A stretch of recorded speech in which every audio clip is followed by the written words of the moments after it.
Hello friends, आपका स्वागत है हमारे टॉपिक पे जिसका नाम है एमनियोटिक फ्लूइड।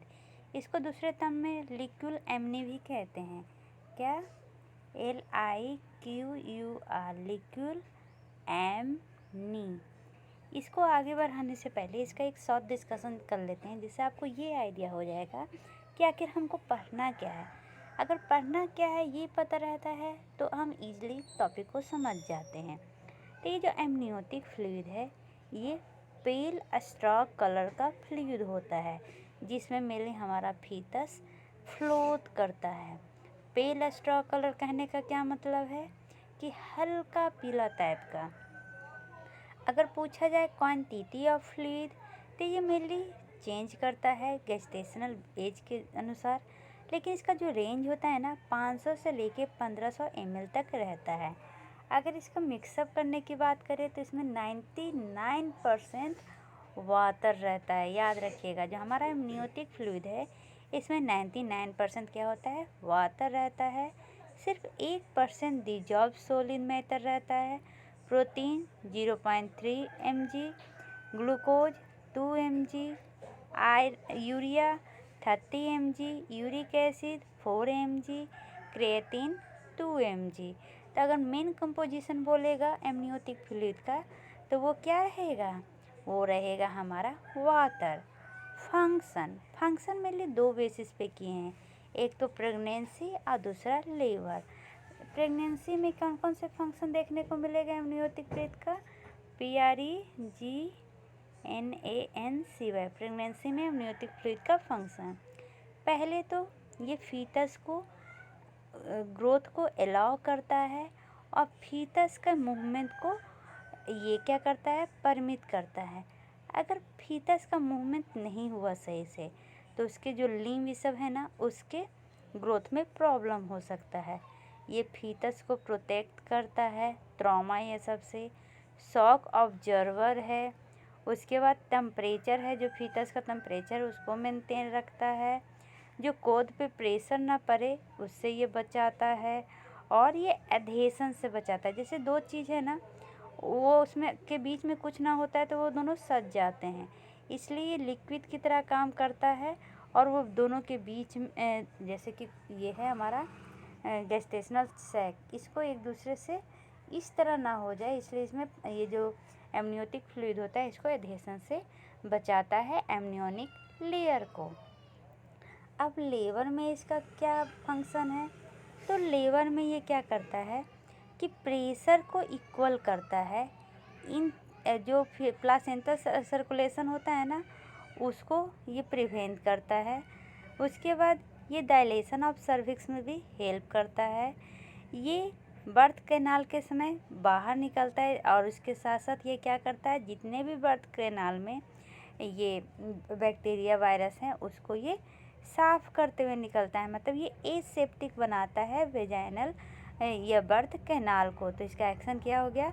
बैक्टीरियोसाइडल एक्शन हो गया। ये प्रोटेक्ट करता है फीटस को और प्रिवेंट करता है इंजेक्शन से। जब हम लेबर के समय इंजेक्शन देते हैं ना तो उस समय ये वो फीटस को बचाता है। ठीक है। एबनॉर्मलिटीज क्या हो सकता है? अब ये तो फ्लूइड का प्रोडक्शन या तो ज़्यादा हो जाएगा या कम हो जाएगा। अगर एमनियोटिक फ्लूइड का प्रोडक्शन ज़्यादा हो गया तो हम उसको क्या कहेंगे? पॉलीहाइड्रोमियंस। ठीक है। इसमें आपको पता है अभी नॉर्मल रेंज कितना बताया? 500 से लेके 1500 ml। अगर 1500 ml से ज़्यादा हो जाता है तो क्या हो जाएगा? हमारा पॉलीहाइड्रोमियंस हो जाएगा। कॉजेज क्या हैं? क्यों होता है ऐसा? पहला तो मल्टीपल प्रेगनेंसी के कारण, दूसरा माँ को डायबिटीज मेलिटस होया हुआ है, तीसरा फीटल एनीमिया के कारण। ठीक है। तो सिम्टम क्या होंगे? तो ज़्यादा पानी हो रहा है तो शॉर्टनेस ऑफ ब्रीदिंग देखने को मिलेगा, यूट्राइन डिस्कम्फर्ट देखने को मिलेगा, लोअर एक्सट्रीमिटीज में स्वेलिंग हो जाएंगे, मेल पोजीशन देखने को मिलेगा। कॉम्प्लिकेशंस सब क्या होंगे? कॉम्प्लिकेशंस में बर्थ इमेच्योर होगा, जो बेबी है उसमें प्रीमैच्योर रप्चर ऑफ मेम्ब्रेन हो जाएंगे। कॉर्ड क्या है वो कोलैप्स कर हो जाएगा, जिसके कारण सिजेरियन डिलीवरी भी करना पड़ सकता है। अब ओलिगोहाइड्रोमियोन, इसमें क्या होता है, एमनियोटिक फ्लूइड में जो वाटर का कंटेंट है वो कम हो जाता है, मतलब कम एमनियोटिक फ्लूइड प्रोड्यूस होता है। नॉर्मल क्या था 500 से लेके 1500 तक, 1500 से ज़्यादा हो जाएगा तो कहलाएगा हाइड्रो एमनियन या पॉलीहाइड्रो एमनियन, और 500 से कम हो जाएगा तो कहलाएगा ओलिगोहाइड्रो एमनियन। इसमें 300 ml से भी कम हो जाता है। अगर कॉजेज पता चले तो कॉजेज में इसके कॉज एडियोपैथिक हैं, मतलब कि अननोन कॉज हैं। कॉम्प्लिकेशंस की बात करें तो बर्थ डिफेक्ट हो सकता है, प्रीमैच्योर बर्थ हो सकता है, मिसकैरेज हो सकता है। ठीक है, अब चलिए ये जो एमनियोटिक फ्लूइड है इसको कलर के अनुसार हम डिवाइड करते हैं। सबसे पहला जो कलर देखेंगे वो येलो कलर। अब येलो कलर वो कैसा, इसका मेन जो कलर होता है वो पेल स्ट्रा कलर का होता है। लेकिन अगर येलो कलर का एमनियोटिक फ्लूइड रहा तो इसके कारण आपको क्या देखने को मिलेगा, ये मेनली फीटस अनीमिया में देखने को मिलता है। अब फीटस अनीमिया में क्यों, तो देखिए येलो कलर का एमनियोटिक फ्लूइड होता है इरिथ्रोब्लास्टिक फिटालिस के कारण, जिसमें हेमोलाइटिक डिजीज होते हैं। हेमोलाइटिक डिजीज होंगे तो ये हेमोग्लोबिन को तोड़ेगा, इसके कारण फीटस अनीमिया होगा। दूसरा जो कलर होता है वो है ग्रीन कलर का। अगर एमनियोटिक फ्लूइड दिखा तो ये मेनली मिकोनियम के कारण होता है। जब बच्चा पैदा होता है जो पहला पोती करता है उसमें ये मिकोनियम ही रहता है और ये ग्रीन कलर का दिखता है। अब दो कलर और डिस्कशन करेंगे, एक है रेड कलर और दूसरा है ब्राउन कलर। रेड कलर में क्या होता है, ये mainly due to presence of blood in the liquid. ये क्या होगा, लिक्विड प्रेजेंट होता है ब्लड में, इसी कारण लिक्विड में ब्लड प्रेजेंट होता है, इसके कारण ये रेड कलर दिखता है। कॉजेज क्या है, द इंट्रा यूट्राइन डेथ। क्या है कॉज, इंट्रा यूट्राइन डेथ। ठीक है, तो इंट्रा यूट्राइन डेथ में अगर तुरंत हुआ है अभी जस्ट, तो उसको में रेड कलर एमनियोटिक फ्लूइड देखेगा। लेकिन बहुत समय पहले हो गया है तो वो जो एमनियोटिक फ्लूइड दिखेंगे वो ब्राउन कलर का दिखेंगे। तो अभी तक हमने क्या क्या डिस्कस किया है समरी में, polyhydramnios, oligohydramnios, yellow colour, green colour, red colour, brown colour. ठीक है, चलिए अब रिवीजन ख़त्म हुआ, मतलब आपको कुछ तो पता चल गया एमनियोटिक फ्लूइड के बारे में। अब इसके बारे में हम डिस्कशन करेंगे। इम्पॉर्टेंट टॉपिक क्या क्या रहेगा, तो एमनियोटिक फ्लूइड का फंक्शन, क्लिनिकल इम्पोर्टेंस, वॉल्यूम और कंपोजिशन, और एमनियोटिक फ्लूइड एबनॉर्मलिटीज।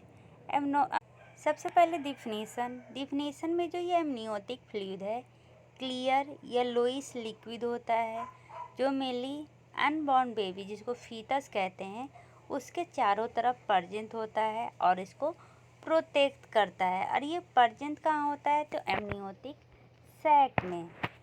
अब इसका फंक्शन, तो इसका पहला फंक्शन क्या है, ये अलाउ करता है फीटल ग्रोथ, मूवमेंट और डेवलपमेंट को। तो सबसे पहले ये जो हमारा एमनियोटिक फ्लूइड है ये रूम बनाता है फीटल मूवमेंट के लिए। क्यों, अगर फीटल मूवमेंट सही से नहीं होगा तो नॉर्मल मस्कुलोस्केलेटल डेवलपमेंट नहीं होगा, इसलिए ये स्पेस बनाता है किसके लिए, मूवमेंट के लिए। दूसरा इंजेक्शन इनटू जीआईटी। अब इसका मतलब क्या हो गया, तो ये मेनली परमिट करता है फीटल के सोलोइंग, मतलब एमनियोटिक फ्लूइड को हमारा फीटस क्या करता है, निगल जाता है, जो मेनली इम्पॉर्टेंट होता है gastrointestinal tract development, foetal breathing, और जिसके कारण हमारे लंग का डेवलपमेंट होता है। जो हमारा एमनियोटिक फ्लूइड है ना ये गार्ड करता है अगेंस्ट अम्बिलिकल कॉर्ड कंप्रेशन, और जिसके कारण फीटस को ट्रॉमा से बचाता है। ये बैक्टीरियोस्टैटिक प्रॉपर्टी और इसका क्या में फंक्शन है, तो इसका डायलेशन ऑफ सर्विक्स में हेल्प करता है लेबर के टाइम में। अब इसके पहले डेवलपमेंट के बारे में जानते हैं कि एमनियोटिक फ्लूइड का डेवलपमेंट कैसे होता है। जैसे ट्रोपोब्लास्ट में चेंजेज आती है 8वां दिन में। अब ट्रोपोब्लास्ट क्या होता है, ये सब के लिए तो आपको फर्स्ट वीक, सेकेंड वीक और थर्ड वीक के डेवलपमेंट में देखना होगा, जो आप मेरे पिछले वीडियो में जाके देख सकते हैं।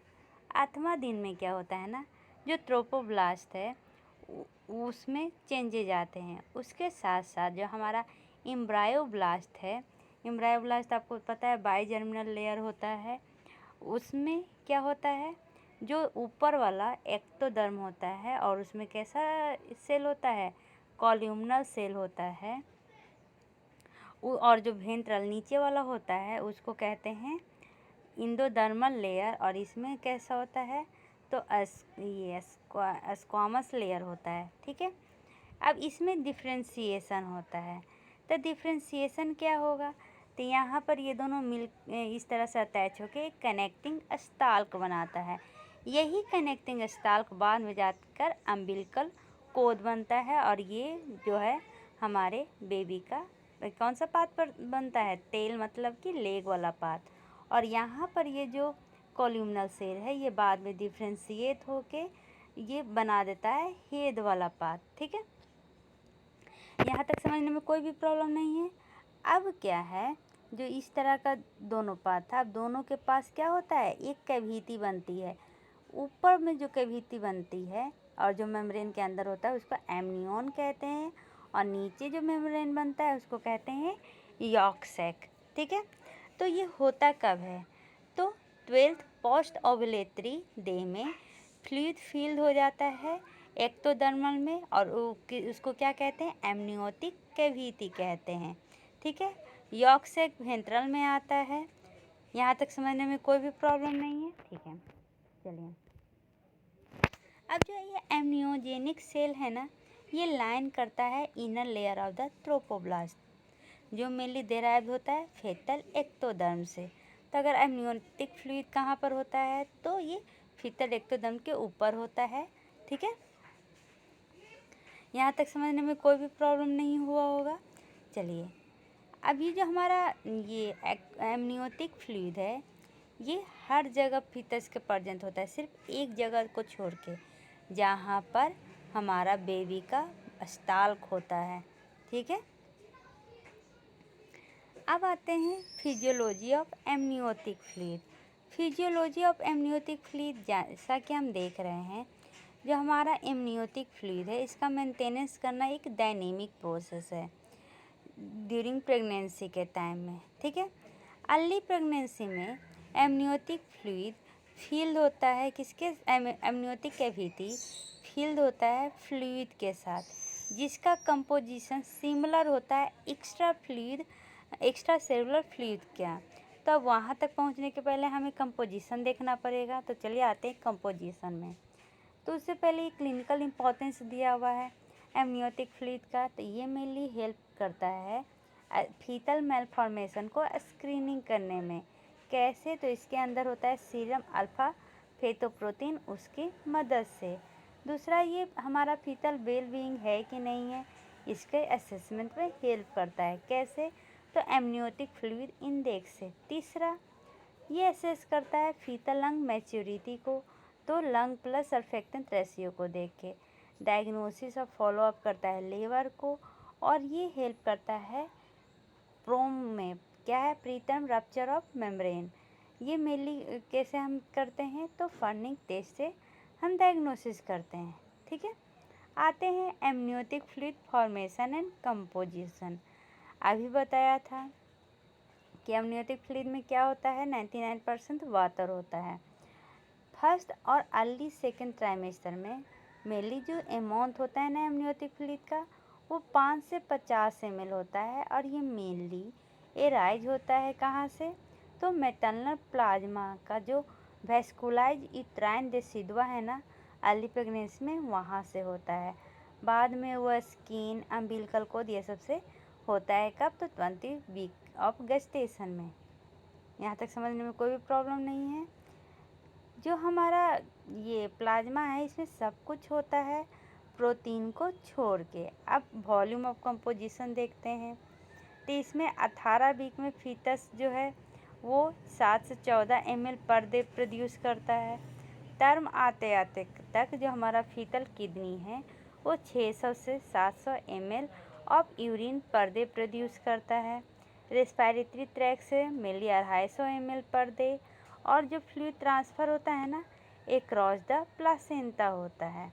ठीक है, औरों नसों से भी इसका सेक्रिएशन होता है। इसको हम कंट्रोल कैसे करते हैं, तो सॉलोइंग करके, जिससे जो फीटस निकलता है ना उससे 500 ml पर डे क्या होता है, रिमूव होता है। बाकी जो हमारा मैटरनल प्लाज्मा है वहाँ पर ऑब्जर्व होता है। अब फाइनली इस क्या क्या के बना होता है, पहले तो बता दिया वाटर, फिर urea, creatine, uric acid, desquamated foetal cell, vernix, lanugo hair. ठीक है, तो अब आते हैं इसके फिजियोलॉजी पे, क्योंकि कंपोजिशन समझ गए। अगर first half of the pregnancy में ट्रांसफ़र ऑफ वाटर होगा अदर स्मॉल मॉलिक्यूल्स में अक्रॉस द एमनियन, तो उसको कहेंगे ट्रांस मेम्ब्रेनस फ्लो। लेकिन यही अगर ट्रांसफ़र ऑफ वाटर होगा कहाँ पे, फीटल वेसल में ऑन प्लासेंटल सरफेस, तो इसको कहेंगे इंट्रा मेम्ब्रेनस फ्लो। और बाद में ये फीटल स्किन के द्वारा भी क्या होने लगता है, वाटर का फ्लो होने लगता है।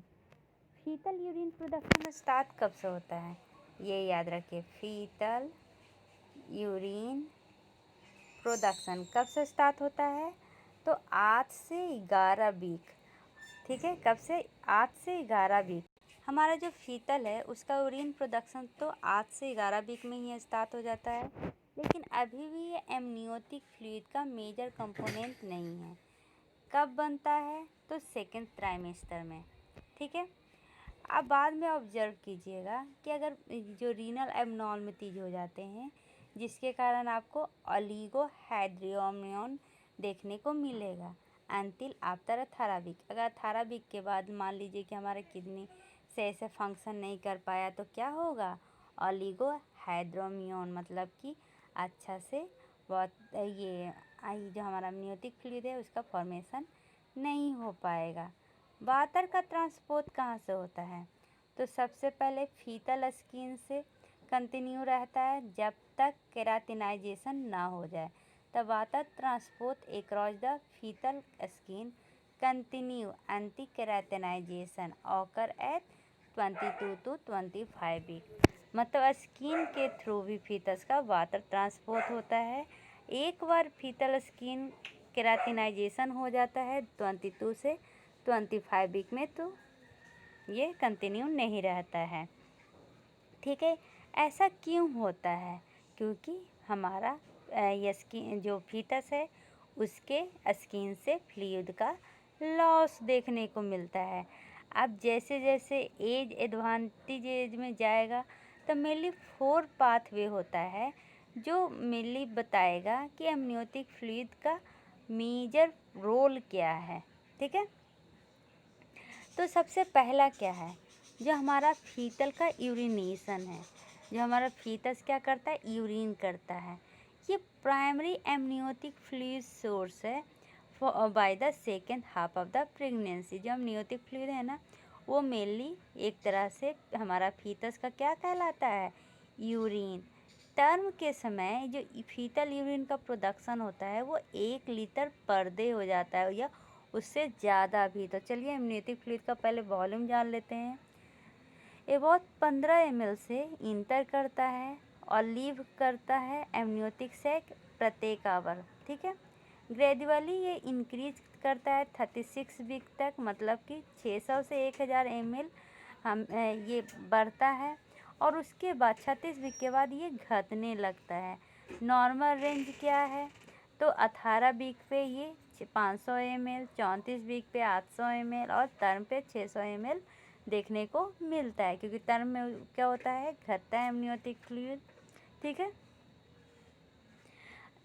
यहाँ तक समझने में कोई प्रॉब्लम नहीं है। अब ये जो फीटल यूरिन ऑस्मोलरिटी कैसे मेंटेन करता है, तो हाइपोटोनिक सॉल्यूशन से। Osmolarity of maternal and fetal plasma is approx 280। कितना है ऑस्मोलरिटी? 280 मिली है, लेकिन एमनियोटिक फ्लूइड का कितना है? 260, जिसके कारण हाइपोटोनिसिटी होता है फीटल यूरिन में। अब ये जो ट्रांसफ़र होता है 400 ml पर डे होता है, और ये सेकेंड रेगुलेटर होता है फ्लूइड वॉल्यूम का। फर्स्ट कौन था? वो जो यूरिन का था। ठीक है।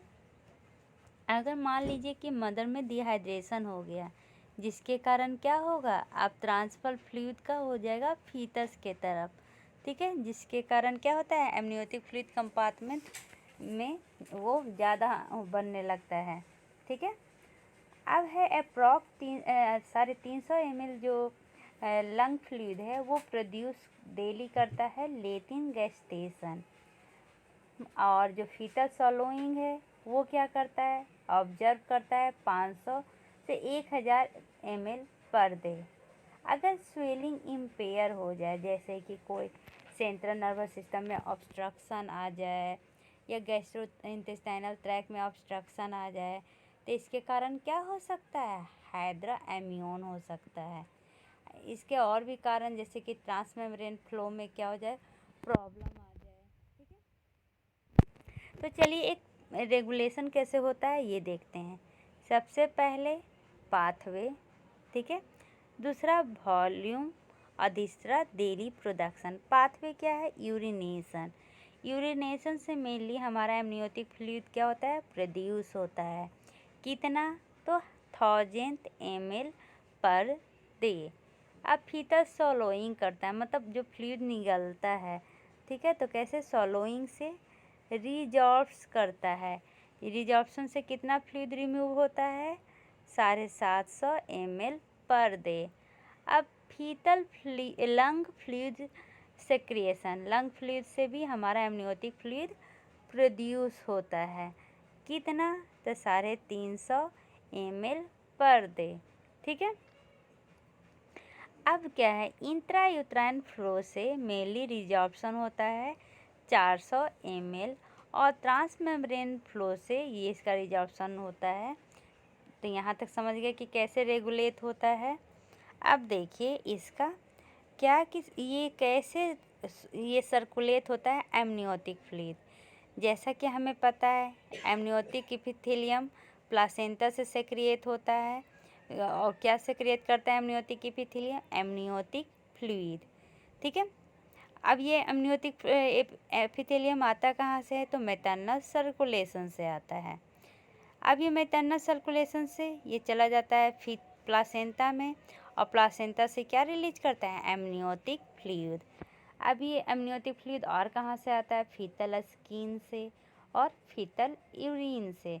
फीटल यूरिन कितना होता है? 800 से 1200 ml। अब एमनियोटिक फ्लूइड बन गया 3 जगह से, एक तो फीटल स्किन, फीटल यूरिन और मदर सर्कुलेशन के एमनियोटिक इपिथेलियम से, या जिसको कह सकते हैं प्लासेंटा से। तो इसमें होगा इंटरमेम्ब्रेनस एब्जॉर्प्शन, एक्सचेंज होंगे, लंग फ्लूइड का सेक्रिएशन होगा, सॉलोइंग होगा, जिससे फीटल सर्कुलेशन से फिर ये प्लासेंटा में चला जाता है। प्लासेंटा से फिर से एमनियोटिक फ्लूइड होता है, और ये फीटल सर्कुलेशन से कहाँ जा सकता है? फीटल स्किन या फीटल यूरिन में भी जा सकता है। इस तरह ये चलते रहता है सर्कुलेशन। ठीक है। तो अगर हम इस तरह से देखें तो सबसे पहले फीटल यूरिन, दूसरा फीटल सॉलोइंग जहाँ पर रिजॉर्प्शन होता है, तीसरा में mainly transfer across the chronic plate, चौथा सेक्रिएशन फ्रॉम द रेस्पिरेटरी ट्रैक, पाँचवा ओरो नसल सेक्रिएशन। ठीक है। तो इस तरह से इंट्रामेम्ब्रेनस पाथवे कितना दिखा? 3। ठीक है। अब चलिए डिस्कस करते हैं ये इंट्रामेम्ब्रेनस और ट्रांसमेम्ब्रेनस पाथवे होता कैसे क्या है। तो रिपीट मूवमेंट होगा दोनों वाटर और सॉल्यूट का, मेनली कहाँ पे? तो एमनियोटिक फ्लूइड में, जिसके कारण जो फीटल ब्लड है वो प्लासेंटा के अंदर या मेम्ब्रेन के अंदर होता है। अगर ये क्या होगा? मेम्ब्रेन के अंदर होगा तो इसको क्या कहेंगे? With in the placenta and membrane, placenta और मेम्ब्रेन के अंदर होगा तो इंट्रा मेम्ब्रेनस कहते हैं। लेकिन यही जो मूवमेंट ऑफ वाटर अगर मैटरनल ब्लड और वॉल ऑफ द यूट्रस के अंदर होगा तो इसको क्या कहेंगे? Trans membranous. मतलब कि प्लासेंटा और मेम्ब्रेन के बीच में हुआ तो इंट्रा मेम्ब्रेनस, और मैटरनल ब्लड के बीच में हुआ और यूट्रस के बीच में तो इसको कहेंगे ट्रांस मेम्ब्रेनस पाथवे। ठीक है। रेगुलेट कैसे करते हैं? रेगुलेटरी मैकेनिज्म 3 लेवल पे होता है। एक तो प्लासेंटा कंट्रोल करता है वाटर सॉल्यूट ट्रांसफ़र को। दूसरा, regulation of inflow and outflow from the fetus, fetus से जो आता है और जाता है उसको रेगुलेट करके, जैसे कि फीटल का यूरिन, वैसोप्रेसिन का कंपोजिशन, अल्डोस्टेरियोन, एंजियोटेंसिन 2, ये सब मेनली रेगुलेट करता है। मैटरनल इफेक्ट में कौन सा है? तो मेनली जो मैटरनल प्लाज्मा वॉल्यूम और एमनियोटिक फ्लूइड वॉल्यूम है उससे मेनली रेगुलेट होता है। ठीक है। आते हैं नॉर्मल एमनियोटिक फ्लूइड का वॉल्यूम कितना है। तो एमनियोटिक फ्लूइड का जो वॉल्यूम है वो इंक्रीज करता है 30 ml at 10 week to 200 ml by 16 week. मतलब कि 10 वीक में कितना रहता है? तो 30 ml रहता है। 16 वीक में कितना हो जाता है? 200 ml हो जाता है। और जब ये थर्ड ट्राइमेस्टर का मिड में हो जाए तो 800 ml हो जाता है, मतलब कि 34 वीक तक। ठीक है। जो फुल फीटस है ना वो रफली 2800 ml वाटर कंटेन होता है और प्लासेंटा में 400, मतलब नियरली जो हमारा टर्म यूट्रस है वो 4 लीटर वाटर को कैरी करता है। ठीक है। ये मीजर कैसे होता है? तो 12 वीक में 50 ml, 20 वीक में 400 ml, 36 से 38 वीक में 8 लीटर। लेकिन टर्म आते आते वो घट जाता है और 600 हो जाता है।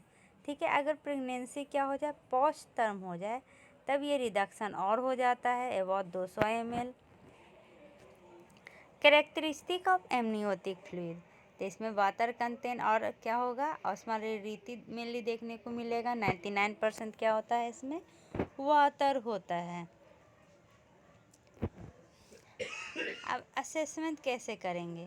तो असेसमेंट मेनली क्लिनिकल असेसमेंट किया जाएगा जो अनरिलायबल होता है। ऑब्जेक्टिव असेसमेंट डिपेंड करता है किस पे? यूएस को मेजर करके। डीप वर्टिकल पूल को देखेंगे, एमनियोटिक फ्लूइड इंडेक्स देखेंगे। ठीक है। तो ये सबसे हम मेनली क्या करते हैं? असेसमेंट करते हैं। कलर से तो मैंने पहले ही बता दिया था कि मेनली अर्ली प्रेगनेंसी में ये कलरलेस होता है, लेकिन नियर टर्म में जाके ये पेल स्टार कलर का हो जाता है। एबनॉर्मल में क्या होगा? जो मिकोनियम स्टेन होता है वो ग्रीन कलर का। ठीक है। तो ये सजेटिव होता है फीटल डिस्ट्रेस। ऐसे जो हमारा ये पोती में आता है वो तो चले मिकोनियम को निगल गया, लेकिन अगर बेबी ब्रीच पोजीशन या ट्रांसवर्स पोजीशन में रहे तो अगर मिकोनियम जो अंदर में मिकोनियम स्टेन है वो अगर ग्रीन कलर का हो जाए तो इसका मतलब कि फीटल डिस्ट्रेस में है। ठीक है। ग्रीन जो गोल्डन कलर का होता है, अगर गोल्डन कलर का हो जाए तो जो हमारा फीटस है वो आरएस इनकम्पेटिबिलिटी के कारण होता है। अगर ग्रीनिश येलो हो जाए तब पोस्ट मैच्योरिटी। डार्क कलर का हो जाए तो एक्सीडेंटल हेमरेज। डार्क ब्राउन हो जाए जिसको टोबैको जूस कहते हैं तो इंट्रायूट्राइन डेथ, और वो भी बहुत टाइम पहले। और रेड हो जाए तो तुरंत हुआ है। ठीक है।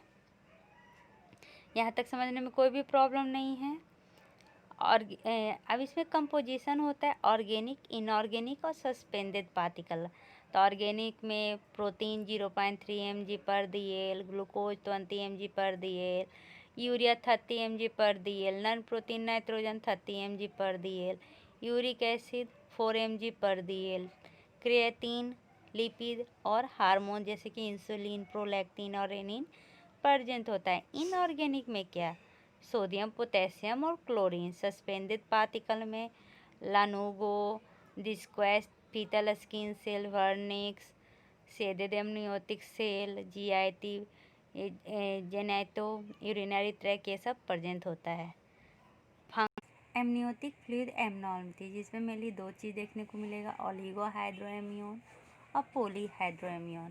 तो इसमें एमनियोटिक फ्लूइड रिड्यूस हो जाता है ओलिगो में, पोली में ज़्यादा हो जाता है।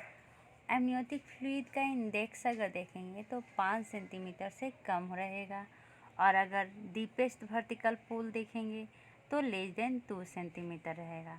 यही अपोजिट अगर पॉलीहाइड्रोन में अगर एमनियोटिक फ्लूइड इंडेक्स देखें तो 25 सेंटीमीटर से ज़्यादा रहेगा, और डीपेस्ट वर्टिकल पूल देखें तो 8 सेंटीमीटर से ज़्यादा रहेगा।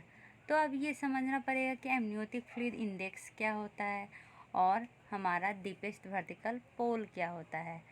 तो एमनियोटिक फ्लूइड इंडेक्स मेनली जो मेजरमेंट होता है, या तो single deepest vertical fluid pocket या चारों को जोड़ के, ठीक है, जिसको हम कहते हैं amniotic fluid index. Measurement include either single deepest vertical fluid pocket या sum of deepest pocket from each of the 4 uterine कौन, मतलब कि देखिए मान लीजिए कि हमारा यूट्रस है, तो इसी का इस तरह से कर लीजिए, या इसको 4 पार्ट में डिवाइड करके करिए, उसी को हम एमनियोटिक फ्लूइड इंडेक्स कहते हैं।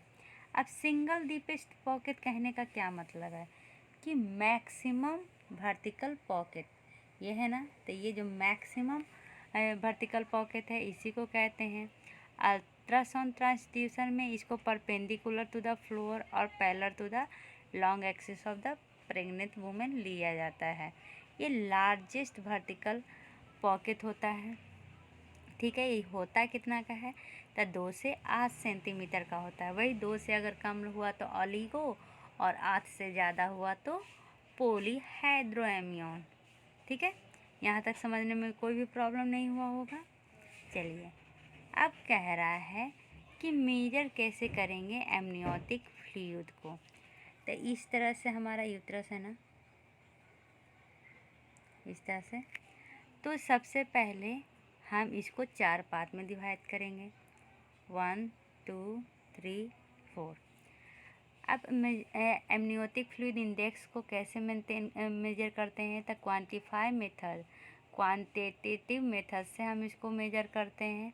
जैसे कि जो सिंगल लार्जेस्ट होता है वो इन चारों का सम होता है। तो नॉर्मल रेंज कितना होगा, तो 5 से 24 सेंटीमीटर का होता है। लेकिन अगर सिंगल डीपेस्ट पॉकेट का बोलें तो 2 से 8 सेंटीमीटर का होता है, ठीक है। Amniotic fluid index mainly describe किया गया था फेलान और उसके कोवर्कर के द्वारा, और जो सिंगल डीपेस्ट फ्लूइड पॉकेट है ये अल्ट्रासाउंड ट्रांसड्यूसर के द्वारा, ठीक है। इसमें क्या होता है, पहले तो यूट्रस 4 पार्ट में डिवाइड होता है, ठीक है, और AFI क्या होता है, ये चारों पार्टों का सम होता है, ठीक है। अब आते हैं ओलिगोहाइड्रोएमियोन का कॉज क्या है।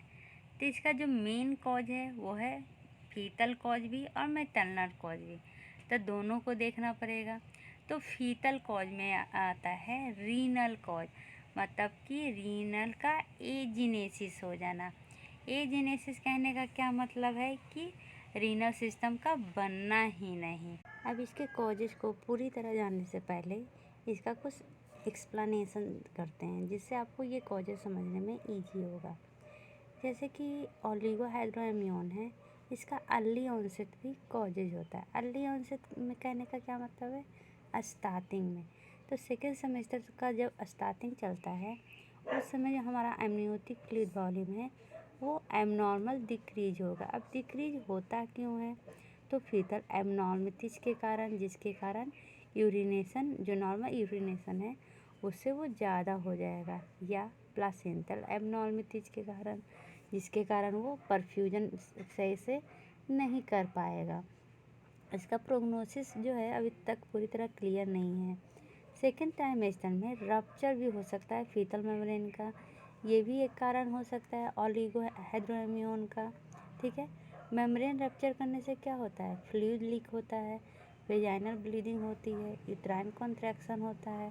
ठीक है, तो हम इसके लिए क्या करते हैं, तो टारगेटेड सोनोग्राफी करते हैं, टारगेटेड सोनोग्राफी सेकेंड ट्राइमेस्टर।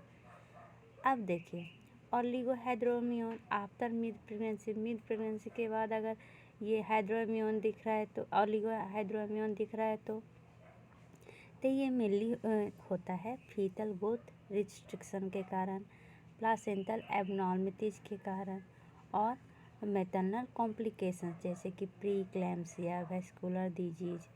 तो इसको फिर से एक बार हम कंफर्म कर लेते हैं क्या हो रहा है। अगर मिड प्रेगनेंसी में अगर आपका ओलिगोहाइड्रोमियोन हो रहा है, इसका मतलब कि fetal growth restriction, placental abnormalities और मैटरनल कॉम्प्लिकेशन जैसे कि प्री इक्लैम्सिया और क्या तो वेस्कुलर डिजीज देखने को मिलता है। तो ये मिड प्रेगनेंसी कहने का मतलब क्या होता है, तो बिटवीन 24 to 34 वीक। इसमें major malformation, stillbirth, gestation age at delivery, pre term birth जिसको स्पॉन्टेनियस कहते हैं, सिजेरियन डिलीवरी, ये सब मेनली एनालाइज किया जाता है। ठीक है, अंडरलाइंग इटियोलॉजी में हम एज्यूम कर सकते हैं कि उटेरो प्लासेंटा इंसफिशियंसी हुआ है, जिसमें क्या हुआ है, जो फीटल का ग्रोथ है वह सिर्फ इम्पेयर नहीं हुआ बल्कि कि फीटल का जो यूरिन आउटपुट है वो भी रेड्यूस हो गया है। अब एक्सपोजर कोई मेडिकल एक्सपोजर के कारण भी होता है।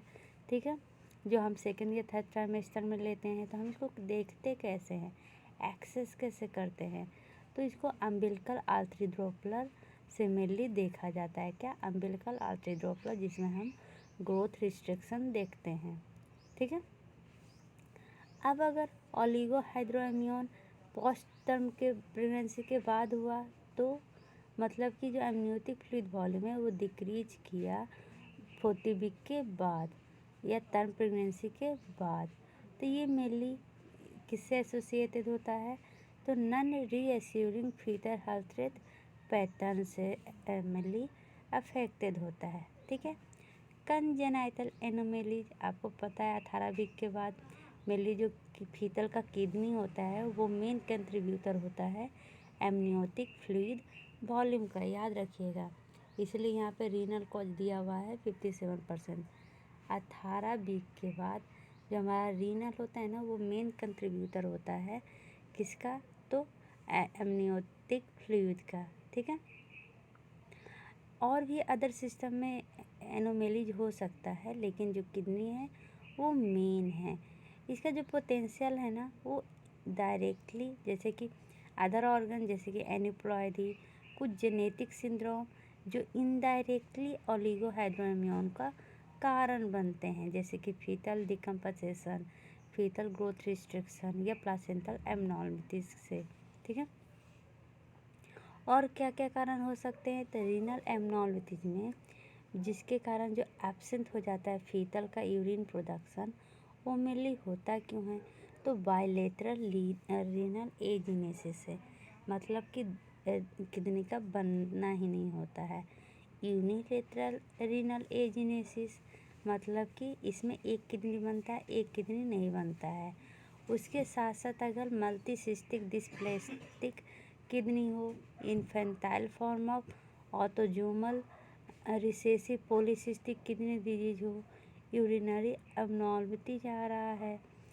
क्या क्या आया, पहले तो दोनों किडनी खराब है, एक किडनी खराब है लेकिन उसके साथ मल्टीपल डिस्प्लास्टिक किडनी दिख रहा है, दोनों किडनी में मल्टीपल डिस्प्लास्टिक किडनी दिख रहा है। ये सब मेनली कारण होता है ओलिगोहाइड्रोमियोन का।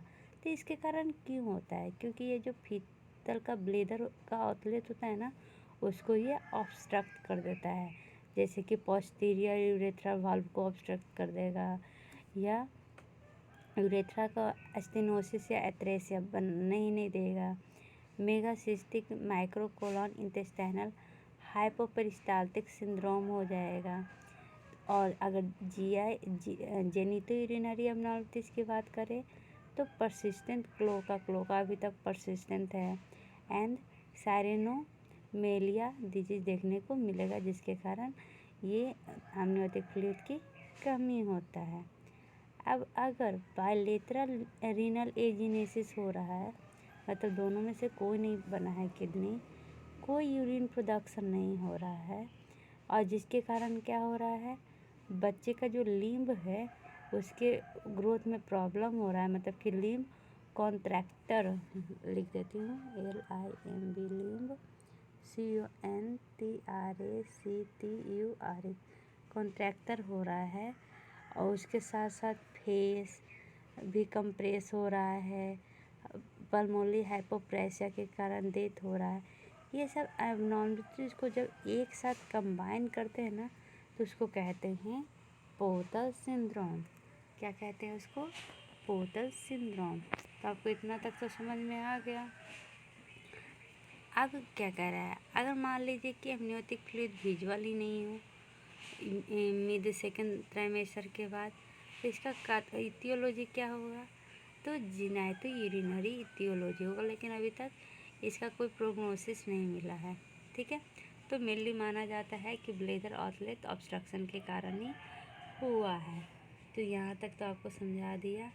रीनल कॉज 57% होता है, renal agenesis, Potter syndrome, polycystic kidney, urethral obstruction atresia posterior urethral valve के कारण होता है, फीटल ग्रोथ रिस्ट्रिक्शन के कारण होता है, foetal death postterm pregnancy, pre term premature rupture of membrane के कारण होता है। ठीक है, अब मैटरनल कॉज में भी देखते हैं कि यूटेरोप्लासेंटल इंसफिशिएंसी, जैसे कि प्री इक्लैम्स या डायबिटीज मेलिटस देखने को मिला था। प्लासेंटल कॉज में twins to twins transfusion drug. जब मेडिकेशन की बात करें तो मेनली कौन कौन सा मेडिकेशन के कारण ओलिगोहाइड्रोअम्नियन होगा? तो सबसे पहले जो ब्लॉक करता है रेनिन एंजियोटेंसिन सिस्टम को, किसको? क्योंकि रीनल किडनी मेन है ना, तो जो उसको ब्लॉक करता है रेनिन एंजियोटेंसिन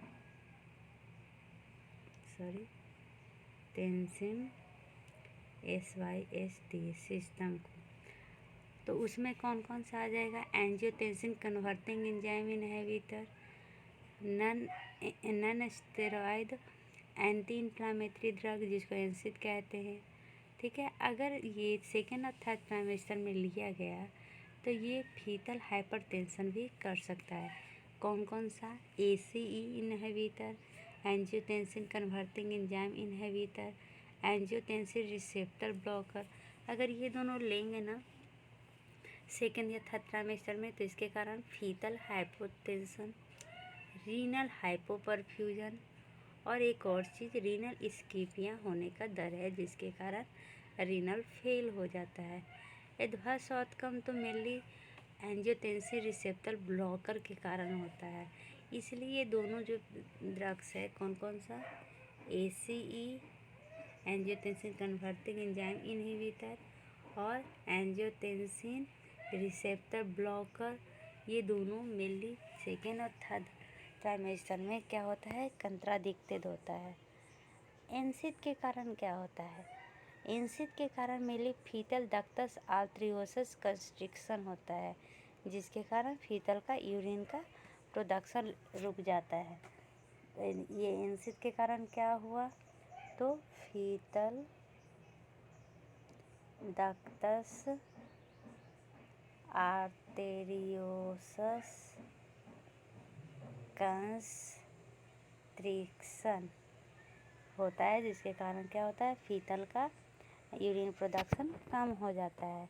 ठीक है, नियोनेट्स में मेनली एक्यूट और क्रोनिक दोनों तरह का रीनल इंसफिशिएंसी देखने को मिलेगा। ठीक है, तो आपको ड्रग के बारे में पता चल गया। आइडियोपैथिक मतलब अभी तक कॉजेज अननोन है, यहाँ तक समझ गए। अब आते हैं इसके प्रेगनेंसी आउटकम में। प्रेगनेंसी आउटकम कहने का क्या मतलब है? अगर मान लीजिए कि amniotic fluid index less than AA5 less than equal to 5 centimetre हुआ, इसका मतलब क्या होता है? इसका मतलब कब, तो 24 से 34 वीक के बीच में।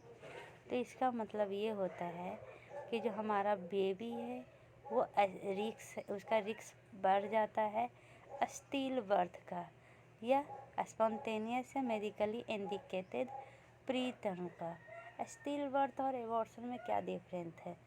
20 वीक से पहले अगर बेबी का डेथ होता है तो उसको एबॉर्शन कहते हैं। 20 वीक के बाद अगर बेबी का डेथ होता है फिटस का तो उसको हम स्टिल बर्थ कहते हैं। ठीक है। Heart rate pattern abnormalities, growth restriction, ये सब मेनली देखने को मिलेगा। ठीक है।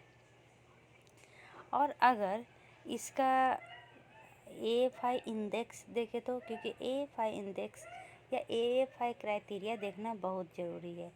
तो उसमें ये जो AFI क्राइटेरिया होता है ये कोई भी डिफरेंस नहीं करता है सिजेरियन डिलीवरी में। इसमें क्या होता है, neonatal intensive care unit admission होता है। अम्बिलिकल आर्टरी का जो pH होना चाहिए वो लेस देन 7.1 होना चाहिए। अपगार स्कोर लेस देन 7 होना चाहिए एट 5 मिनट। तो ये AFI क्राइटेरिया याद रखिएगा। ठीक है, क्योंकि इससे से डायग्नोसिस होता है मेनली ओलिगोहाइड्रोएमियोन।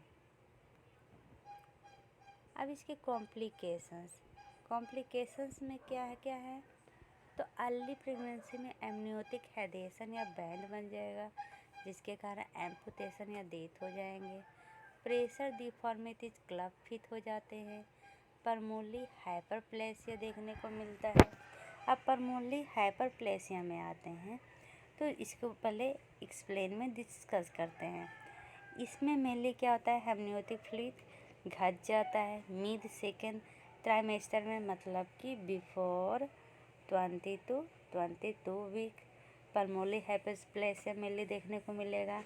इसका इटियोलॉजी का बात करें तो अभी तक मेजर फैक्टर पता नहीं चला है, लेकिन जो सीवियर ओलिगोहाइड्रोएमियोन है ना वो सेकेंडरी होता है रीनल एब्नॉर्मलिटीज के कारण, और ये एक लीथल प्रोग्नोसिस है। अगर ये प्लासेंटा हेमाटोमा या क्रोनिक एब्रप्शन ऑफ सीवियर कफ के कारण हुआ है तो इसको क्रोनिक एब्रप्शन ओलिगोहाइड्रोएमियोन सीक्वेंस भी कहते हैं, जिसके कारण ग्रोथ रिस्ट्रिक्शन देखने को मिलता है। ओलिगोहाइड्रोएमियोन के कारण मेम्ब्रेन रैप्चर भी हो सकता है। तो परमोली हाइपोप्लेसिया में थोरैसिक कंप्रेशन होगा, नो ब्रीदिंग होगा और एमनियोटिक फ्लूइड रिटेन नहीं करेगा। फेस फ्लैट हो जाता है, पॉस्चर में एब्नॉर्मलिटीज आ जाती है। लेट प्रेगनेंसी में हुआ तो क्या होगा, तो याद रखिएगा अर्ली प्रेगनेंसी में क्या क्या ओलिगोहाइड्रोएमियोन के कारण होता है और लेट प्रेगनेंसी में क्या क्या होता है। लेट प्रेगनेंसी में foetal growth restriction, placental abruption, pre term labour, foetal distress, foetal death, meconium aspiration, labour induction या सिजेरियन डिलीवरी देखने को मिलता है। डायग्नोसिस कैसे करेंगे, तो फंदल का जो हाइट है ना वो ज़्यादा होगा उसके डेथ से। AFI 5 सेंटीमीटर से कम होंगे। डीप वर्टिकल पॉकेट 2 से कम होगा। इंट्रायूटेराइन ग्रोथ रिस्ट्रिक्शन होंगे।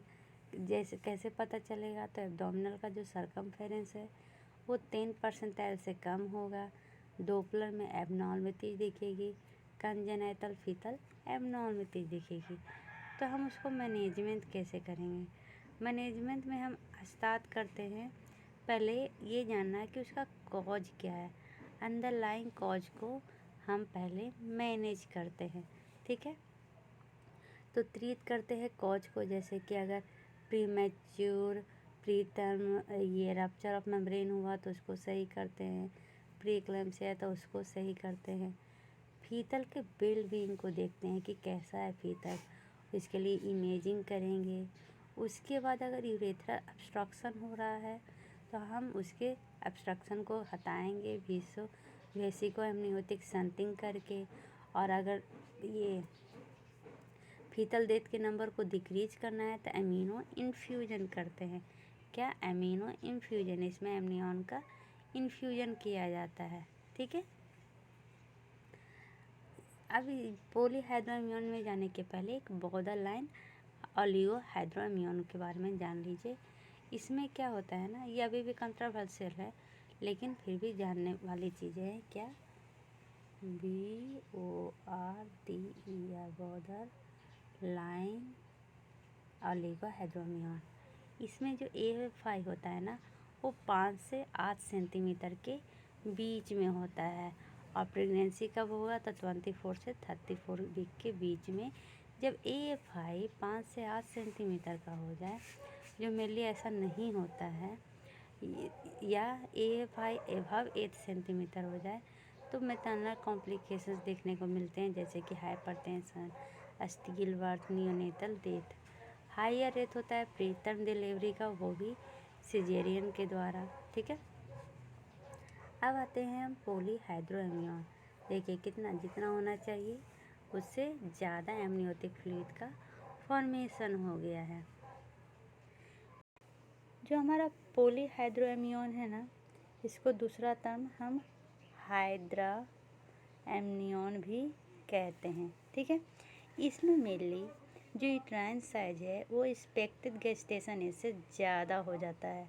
यूट्रस ज़्यादा टेंस फील करता है। स्मॉल जो पाथ होता है बेबी का, वो ज़्यादा पल्पेट करता है। ठीक है, जिसके कारण क्या होगा? फीटर हार्टोन स्कल्टेट करना डिफ़िकल्ट हो जाता है। इसको मेनली 3 पार्ट में डिवाइड किया गया है: mild, moderate, severe. Mild mainly 80% लोगों में देखा जाता है, मॉडरेट 15% और सीवियर 5%। माइल्ड में क्या होता है?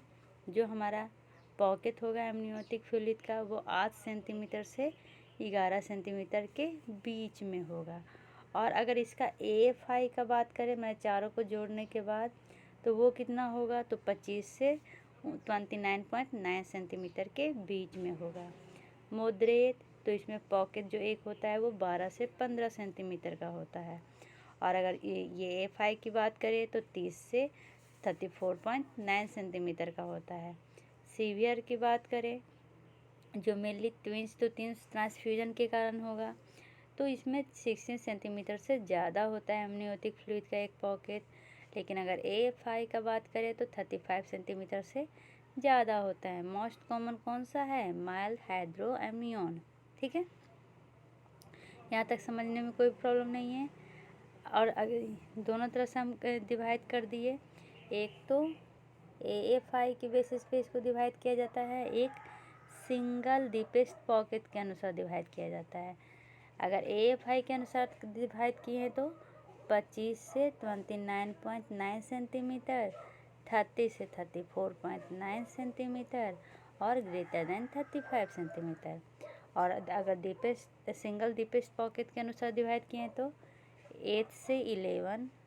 और ये क्राइटेरिया मेनली चेंज होते रहता है।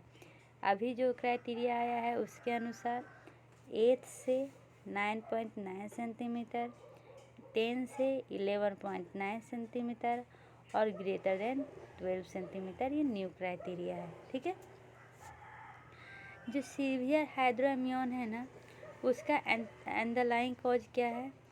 मेनली ज़्यादा होता है as comparison to oligohydramnios. ठीक है, चलिए अब बात करते हैं etiology, causes of polyhydramnios. Mainly infection जो प्रेजेंट होता है हाइड्रोअम्योन के समय, वो होते हैं साइटोमेगालोवायरस, प्लाज्मोवायरस, साइफिलिस, पार्वोवायरस। जो टॉर्च सिंड्रोम था ना, वो मेनली इसमें देखने को मिलता है। जो हाइड्रोअम्योन है वो कंपोनेंट होता है हाइड्रोप्स फिटालिस का, यहाँ पे देख रहे हैं हाइड्रोप्स फिटालिस का, जिसमें मेनली क्या क्या प्रेजेंट होता है? तो congestive heart failure, severe anaemia, hypoproteinaemia, placental transduction. ठीक है, जिसके कारण हाइड्रोपिक फीटस और प्लासेंटा देखने को मिलता है। फीटल इसमें जो है ना, वो सीवियर फीटल एनीमिया क्या है? क्लासिक एग्जाम्पल है इसका। ठीक है, अब आते हैं डायबिटीज मेलिटस का। किसका? Diabetes mellitus. डायबिटीज मेलिटस में क्या क्या है?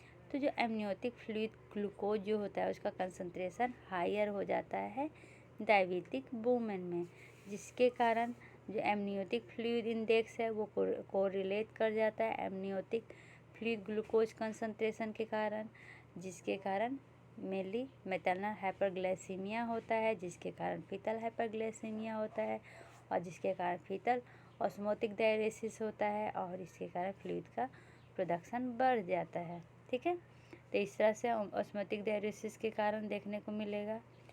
और इसके कॉज क्या है? आइडियोपैथिक अननोन है।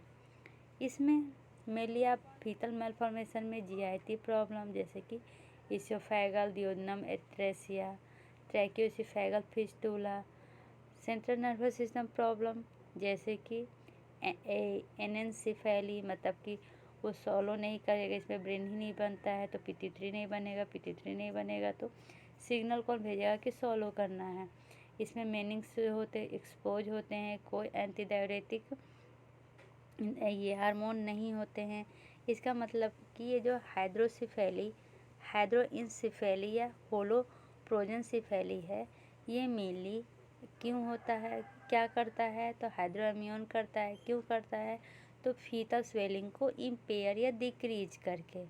ठीक है, फीटल न्यूरोमस्कुलर डिसऑर्डर भी होगा जैसे कि मायोटोनिक डिस्ट्रोफी, इसके कारण होता है, ये एक्सेसिव एमनियोटिक फ्लूइड के कारण होता है।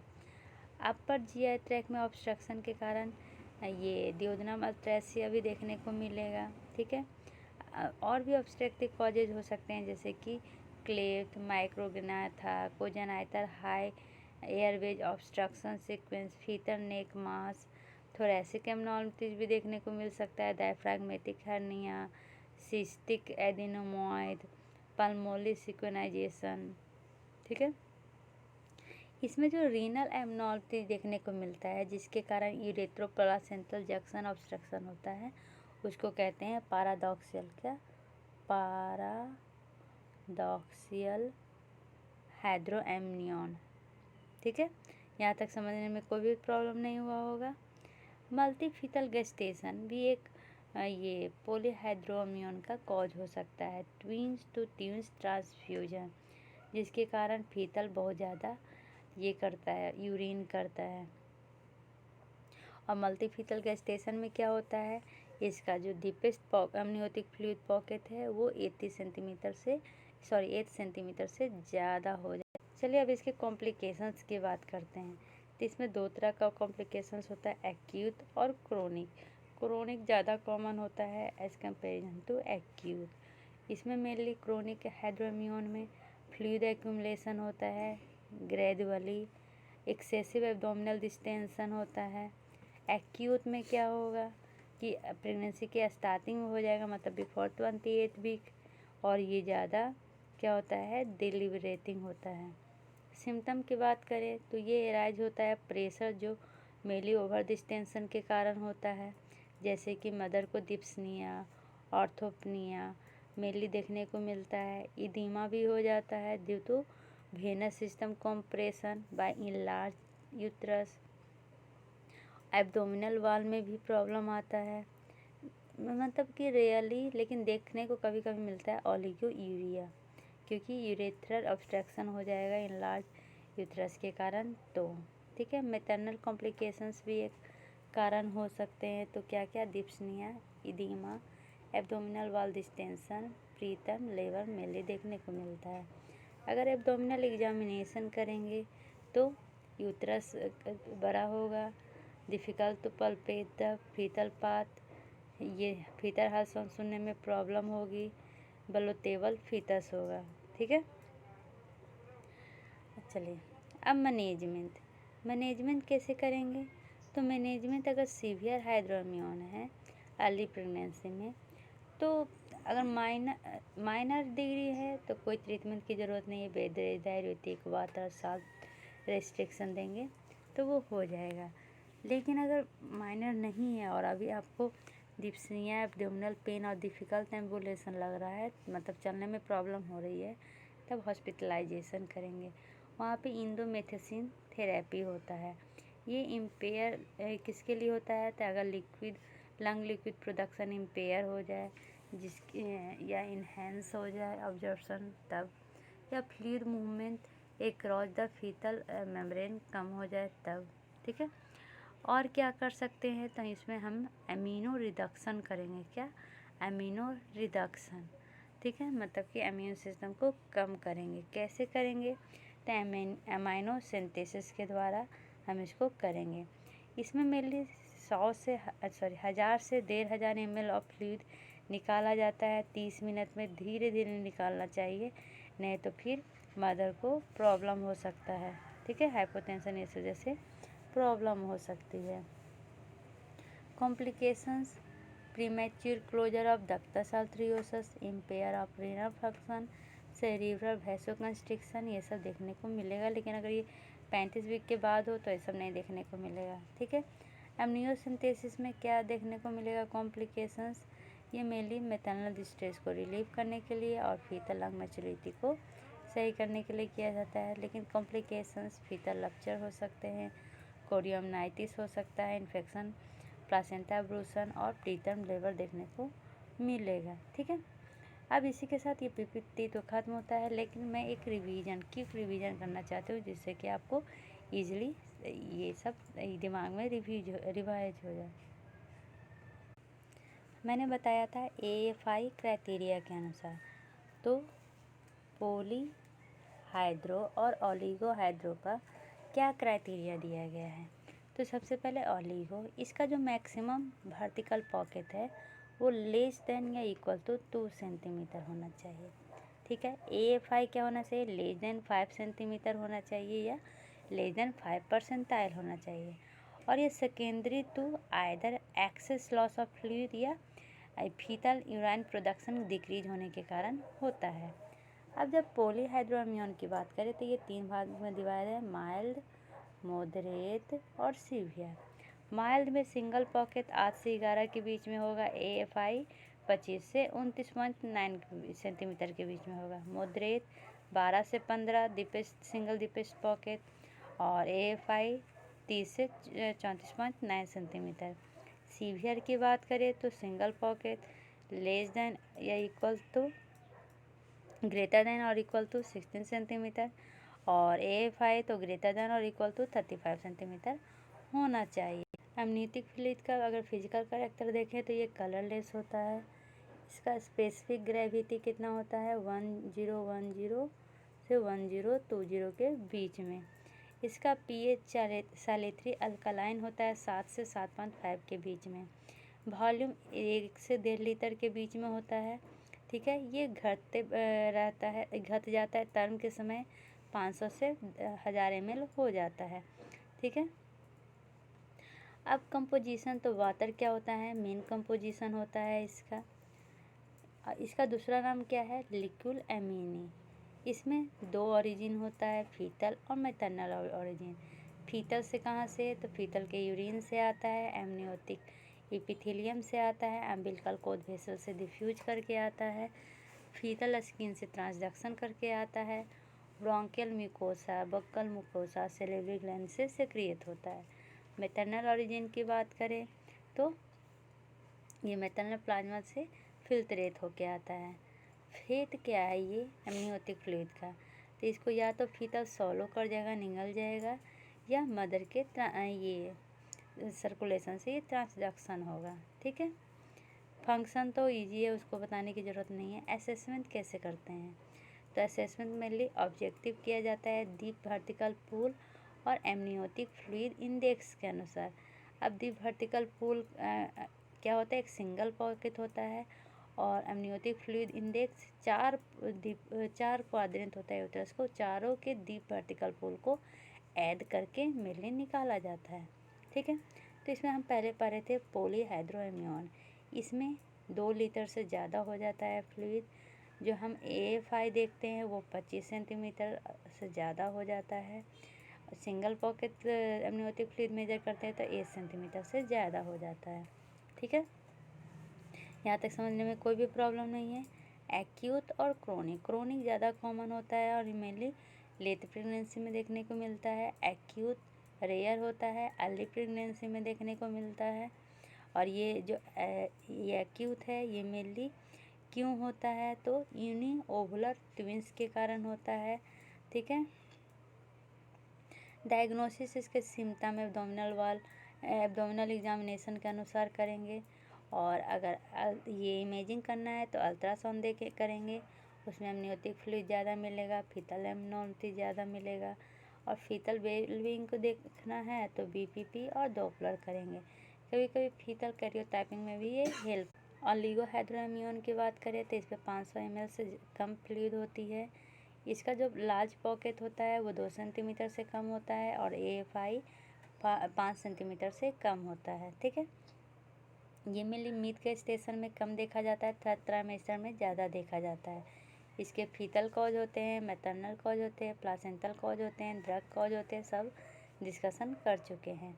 डायग्नोसिस में फंडल लेवल मेनली लोअर होता है। द पीरियड ऑफ एमेनोरिया से ब्रीच प्रेजेंटेशन देखने को मिलेगा। फीटल पाथ क्या होंगे इजीली पता चल जाएगा और फीटल हार्मोन क्लियरली सुनाई दे देगा। इन्वेस्टिगेशन में हम अल्ट्रासाउंड करते हैं। ठीक है, और अगर ये फीटल वेलबींग के लिए हमको इवालुएट करना है तो सबसे पहले हम DFMC करेंगे, फिर NST करते हैं, फिर BPP करते हैं और फिर डॉपलर करते हैं। ये इसका सीरीज होता है इवालुएशन का। और फीटल कैरियोटाइप भी करते हैं। ठीक है, यहाँ तक समझने में कोई भी प्रॉब्लम नहीं है। चलिए, इसी के साथ